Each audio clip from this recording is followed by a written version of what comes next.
Hi hello welcome back to mommy baby care tips. ఇవాళ video వచ్చేసి ఏంటంటే C section delivery తర్వాత మెట్లు ఉంటే ఎప్పటి నుంచి ఎక్కాలి దిగాలి అనే క్వశ్చన్ అయితే అడిగారన్నమాట మన సిస్టర్ ఒకరు. సో చాలామందికి డౌట్స్ వస్తూ ఉంటాయి కాబట్టి ఈ వీడియోలో దీని గురించి క్లియర్గా తెలుసుకుందాం. వీడియోకి వెళ్ళిపోయే ముందు ముందుగా మన ఛానల్ అయితే సబ్స్క్రైబ్ అయితే చేసుకోండి, పక్కన ఉన్న బెల్ ఐకాన్ అయితే క్లిక్ చేయండి. నేను పెట్టే ప్రతి వీడియో కూడా మీకు ముందుగా నోటిఫికేషన్ రూపంలో రావడం అయితే జరుగుతుంది.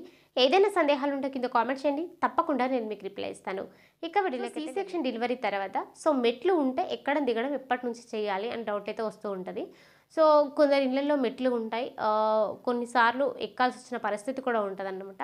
సో సెక్షన్ డెలివరీ అనేది అయిన తర్వాత డెఫినెట్లీ కొన్ని రోజులు చాలా చాలా కేరింగ్గా ఉండాలి. ముఖ్యంగా బరువులు మోయడం, ఇట్లా మెట్లు ఉంటే ఎక్కడం దిగడంలో కొంచెం జాగ్రత్త వహించాలి.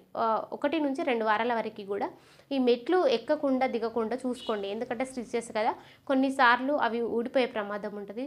ముఖ్యంగా నార్మల్ డెలివరీలో ఎపిసోటమీ డెలివరీ అవుతుంది కదా, సో వీళ్ళు కానీ లేదా ఈ సెక్షన్ డెలివరీ వాళ్ళు ఎవరైనా కూడా సో ఒక 2 వారాల వరకు వెయిట్ చేయండి. 2 వారాల తర్వాత మీరు నెమ్మదిగా ఎక్కడం దిగడం చేసుకోవచ్చు, కొంచెం నెమ్మదిగా.